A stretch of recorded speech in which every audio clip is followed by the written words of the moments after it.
Assalamualaikum warahmatullahi wabarakatuh.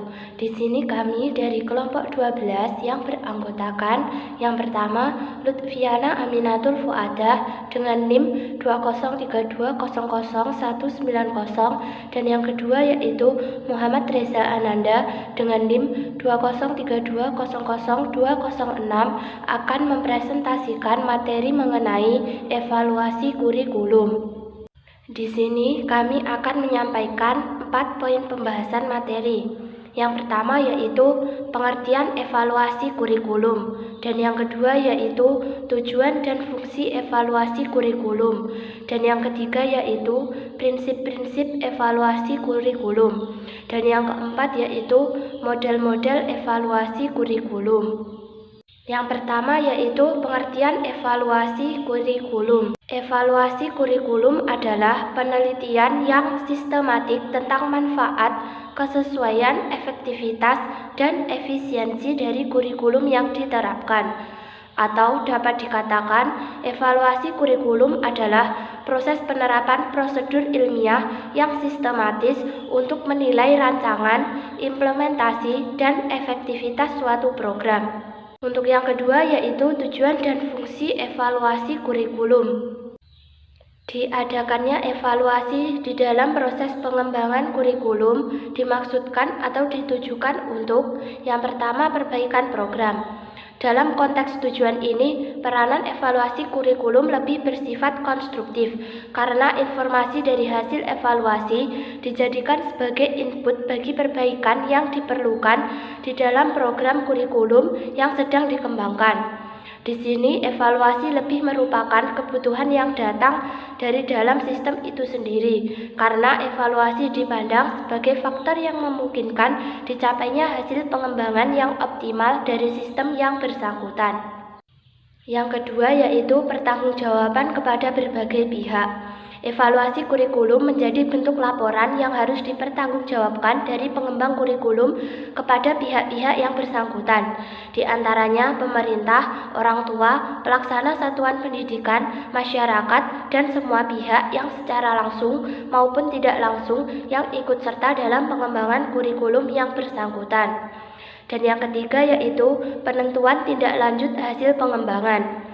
Tindak lanjut hasil pengembang kurikulum dapat berbentuk jawaban atas dua kemungkinan pertanyaan. Pertama, apakah kurikulum baru tersebut akan atau tidak akan disebarluaskan ke dalam sistem yang ada? Kedua, dalam kondisi yang bagaimana dan dengan cara yang bagaimana pula kurikulum baru tersebut akan disebarluaskan ke dalam sistem yang ada. Beberapa fungsi dari evaluasi kurikulum diantaranya adalah sebagai berikut. Yang pertama, sebagai umpan balik peserta didik. Yang kedua, sebagai alat untuk mengetahui ketercapaian peserta didik dalam mencapai tujuan yang telah ditetapkan. Yang ketiga, memberi informasi dan acuan untuk pengembangan program kurikulum. Yang keempat, sebagai umpan balik semua pihak yang berkepentingan dalam pendidikan di sekolah, seperti orang tua, tenaga pendidik, pengembang kurikulum, dan untuk orang yang mengambil kebijakan pendidikan, termasuk juga untuk masyarakat, dan lain-lain. Di sini saya akan membahas prinsip-prinsip evaluasi kurikulum. Adapun prinsip-prinsip evaluasi kurikulum yang perlu diperhatikan dalam evaluasi kurikulum diantara lainnya sebagai berikut. Yang pertama, evaluasi mengacu kepada tujuan tertentu. Yang kedua, evaluasi bersifat komprehensif atau menyeluruh. Yang ketiga, evaluasi yang dilaksanakan secara objektif. Yang keempat, kooperatif dan bertanggung jawab. Yang kelima, efisien. Dan yang keenam, berkesinambungan. Yang keempat, model-model evaluasi kurikulum.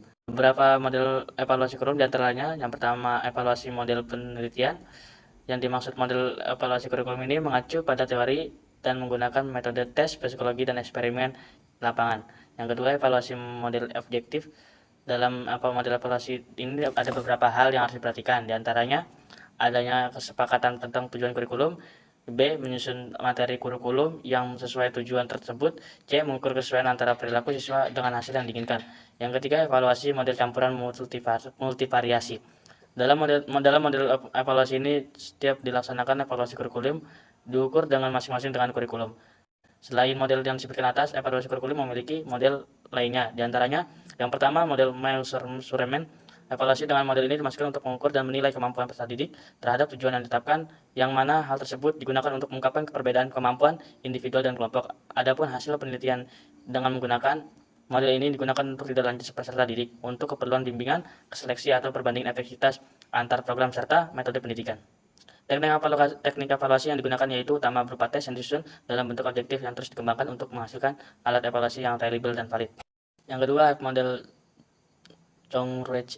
Model evaluasi ini digunakan untuk pemeriksaan kesesuaian antara tujuan dan hasil belajar yang dicapai serta pendidik dan untuk melihat sejauh mana perubahan hasil pendidikan yang terjadi dalam penyempurnaan program pendidikan. Hasil evaluasi ini sangat diperlukan, yakni untuk membimbing program ke depannya untuk pemberian informasi dari pihak ke pihak yang terkait dan berkepentingan. Teknik evaluasi ini mencakup tes dan teknik evaluasi yang lainnya. Yang ketiga, illumination. Model evaluasi ini pada dasarnya merupakan studi mengenai pelaksanaan program, pengaruh faktor lingkungan kebaikan dan kelemahan program, serta pengaruh program terhadap perkembangan hasil belajar. Teknik evaluasi ini menggunakan observasi, wawancara, angket, analisasi dokumen, dan bila perlu mencakup. Baik, sekian presentasi dari kelompok kami. Apabila ada kurang lebihnya, kami mohon maaf yang sebesar-besarnya. Akhiran, wassalamualaikum warahmatullahi wabarakatuh.